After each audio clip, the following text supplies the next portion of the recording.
Assalamualaikum warahmatullahi wabarakatuh. Berjumpa lagi dengan saya di channel YouTube saya Ensiklopedia Ahmad Fauzi.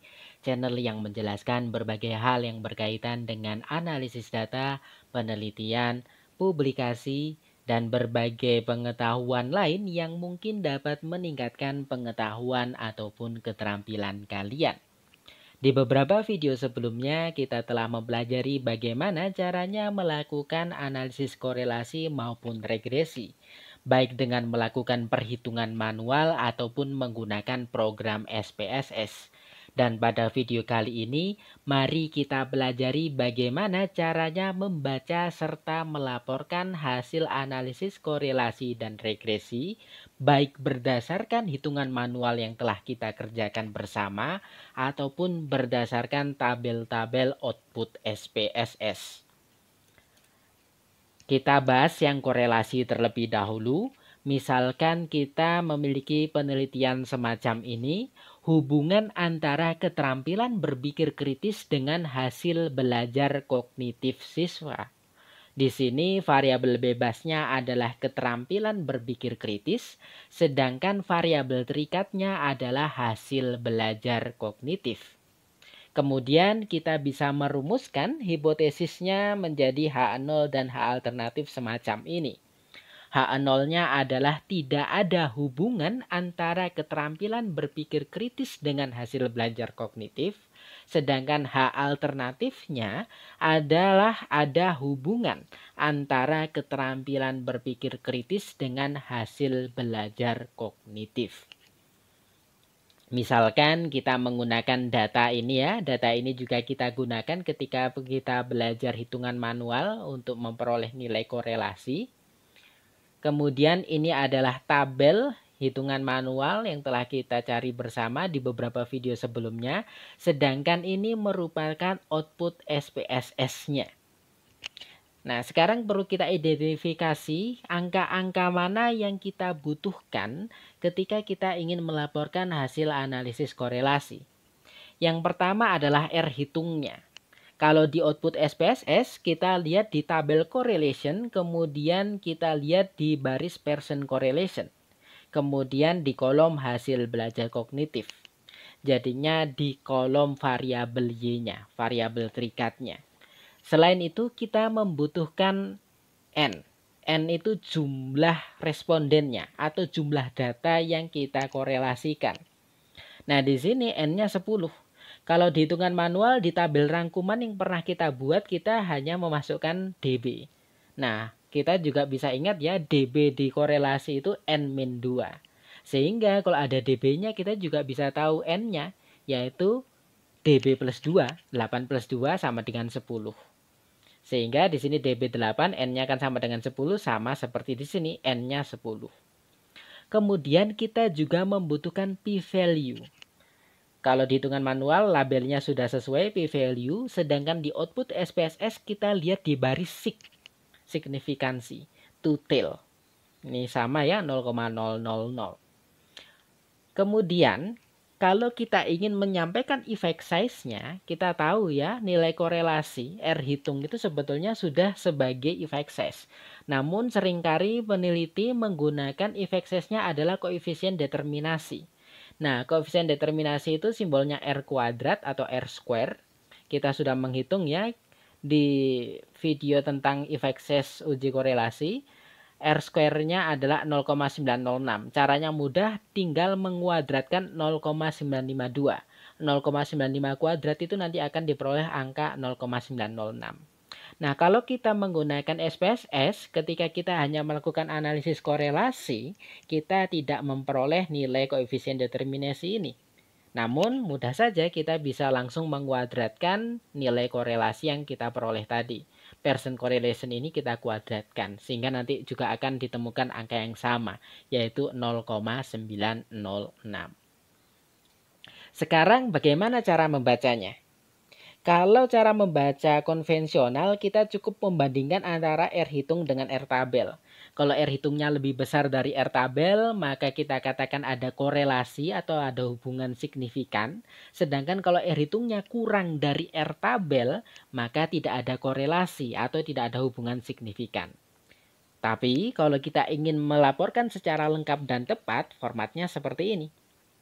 Kita tidak membandingkan antara R hitung dengan R tabel, tetapi kita membandingkan antara p-value dengan alfa penelitian kita. Alfa penelitian kita 0,05 ya. Nah, kalau p-value-nya kurang dari 0,05, maka ada korelasi signifikan. Kalau p-value-nya lebih besar dari 0,05, maka tidak ada korelasi signifikan atau tidak ada hubungan signifikan. Nah, secara lengkap kita bisa menuliskan di laporan kita seperti ini. Hasil uji korelasi Pearson menunjukkan bahwa keterampilan metakognitif, mohon maaf ya, ini sebetulnya keterampilan berpikir kritis. Keterampilan berpikir kritis memiliki hubungan yang signifikan dengan hasil belajar kognitif siswa. Kemudian kita tuliskan R sama dengan 0,952. Ini R hitungnya. Kita lihat ya, R-nya miring dan bukan kapital. Kemudian kita sampaikan p-value-nya sebesar kurang dari 0,001. Kita memperoleh p-value-nya 0,000 baik di hitungan manual maupun output SPSS. Namun ketika melaporkan, kita tidak boleh melaporkan P-nya sama dengan 0,00 karena probability value itu tidak pernah sebesar 0. Maka kita tuliskan P kurang dari 0,001. Kemudian kita sampaikan effect size-nya, yaitu koefisien determinasinya, R square-nya, 0,906. Namun karena di output SPSS-nya tidak ada, kita menggunakan hitungan manual ini. Dan yang terakhir kita tuliskan jumlahnya, yaitu 10. Kita tuliskan N kapital dimiringkan. Oke. Ini hasil korelasi. Kita menyampaikan seperti itu sudah selesai. Namun seringkali peneliti tidak berhenti di korelasi. Ketika kita melakukan penelitian hubungan, kita seringkali melanjutkan analisis kita hingga regresi. Kenapa? Karena kalau korelasi itu menurut kebanyakan peneliti hanya setengah jalan. Oleh karena itu sekarang mari kita lanjutkan ke regresi. Kalau kita melakukan analisis di SPSS, kita bisa memperoleh tabel ANOVA. Dan ketika kita melakukan hitungan manual, kita sebetulnya juga mencari tabel ANOVA ini. Selain itu, di output SPSS kita juga memperoleh tabel model summary. Nah, ketika kita melakukan hitungan manual, kita tidak membutuhkan tabel model summary, namun kita buka lagi tabel hasil perhitungan korelasi tadi. Sekarang kita identifikasi. Kalau kita melakukan analisis regresi, pelaporannya, angka-angka penting yang harus disampaikan yang mana saja. Namun sebelum itu, mari kita identifikasi persamaan dari output SPSS dengan hitungan manual. Yang pertama, ketika kita menggunakan SPSS, kita akan memperoleh kolom sum of square di tabel ANOVA ketika kita melakukan regresi. Sum of square itu adalah JK atau jumlah kuadrat kalau di hitungan manual. Kemudian ada DF. DF itu degree of freedom. Kalau di hitungan manual adalah DB, derajat bebas. Kemudian mean square. Mean square itu kuadrat tengah, ya, KT. Kemudian F itu F hitung kita. Kemudian sig itu p-value-nya. Kemudian sekarang kita baca baris. Nah, di baris pertama ada regression. Regression itu baris regresi ketika kita melakukan hitungan manual. Kemudian residual. Residual itu galat. Galat itu error ya. Kemudian total. Total sama. Baik di hitungan manual ataupun ANOVA, tulisannya sama-sama total. Kemudian di regresi kita juga menyampaikan effect size lagi, koefisien determinasinya.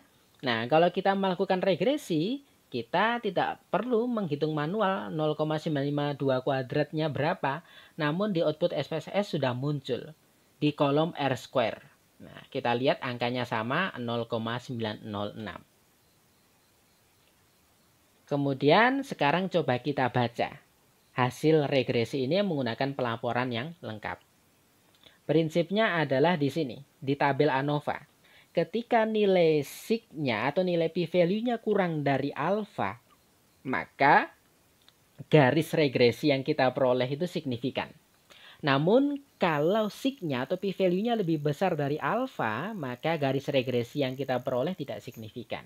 Di sini p-value-nya 0,000 artinya kurang dari 0,05. Maka cara pelaporannya seperti ini. Regresi linear sederhana dilakukan untuk memprediksi hasil belajar kognitif siswa berdasarkan skor keterampilan berpikir kritis mereka. Persamaan regresi yang signifikan diperoleh karena p-value-nya kurang dari 0,05 ya. Kemudian kita tuliskan F miring. Ini dari ANOVA-nya. ANOVA kan uji F. Dalam kurung DB pertama. DB pertama kita peroleh dari baris regression atau baris regresi. Kemudian kita tuliskan DB kedua. DB kedua ini milik Galat. Kalau di output SPSS kita lihat di baris residual. Kemudian tutup kurung. Sama dengan F hitungnya, yaitu sebesar 77,284. Kemudian p-value-nya karena 0,000 maka kita tulis p kurang dari 0,001. Kemudian kita sampaikan if excess-nya dengan R square atau koefisien determinasinya sebesar 0,906. Nah, begini ya cara melaporkan hasil analisis regresi secara lengkap dan tepat sesuai format EPA. Namun, setelah itu kita juga perlu menyampaikan persamaan regresi yang kita peroleh. Kalau di sini tadi kita hanya menyampaikan persamaan regresi yang kita peroleh itu signifikan. Nah, sekarang kita informasikan persamaan regresinya seperti apa.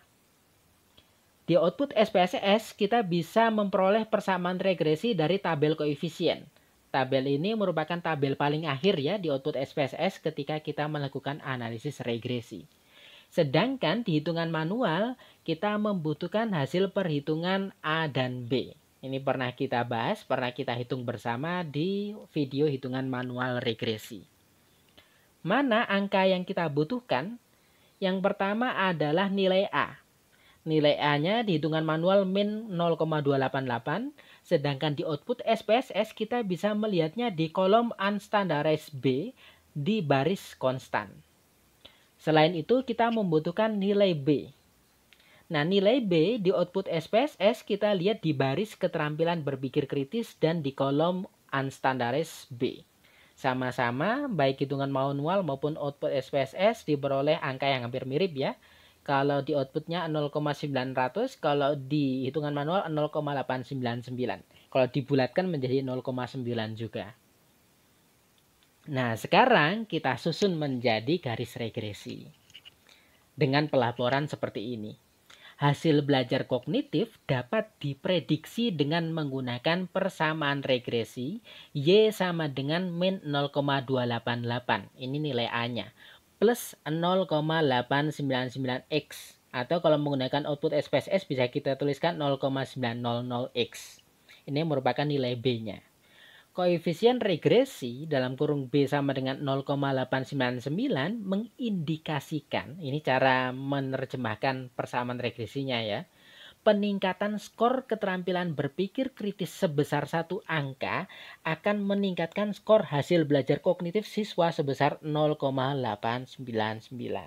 Nah, cara menerjemahkan persamaan regresinya adalah semacam ini.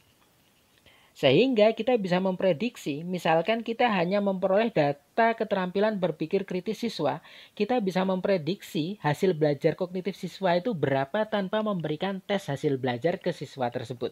Caranya bagaimana? Hasil tes keterampilan berpikir kritis dia dimasukkan ke persamaan regresi ini. Dimasukkan ke X ini. Jadinya 0,899 dikali hasil tes keterampilan berpikir kritis dia kemudian dikurangi 0,288. Hasilnya adalah prediksi tes hasil belajar kognitif dia. Jadinya dengan memasukkan hasil keterampilan berpikir kritis ke persamaan ini, kita bisa memperoleh angka hasil belajar kognitif siswa tersebut. Dan jangan lupa ketika kita melakukan analisis regresi, sampaikan juga garis regresinya. Kita juga sudah belajar di video yang lainnya bagaimana cara membuat garis regresi menggunakan Excel. Ini hasilnya. Oke, demikian penjelasan saya terkait bagaimana caranya membaca dan melaporkan hasil analisis korelasi dan regresi. Semoga bermanfaat dan mohon maaf bila ada kesalahan. Assalamualaikum warahmatullahi wabarakatuh.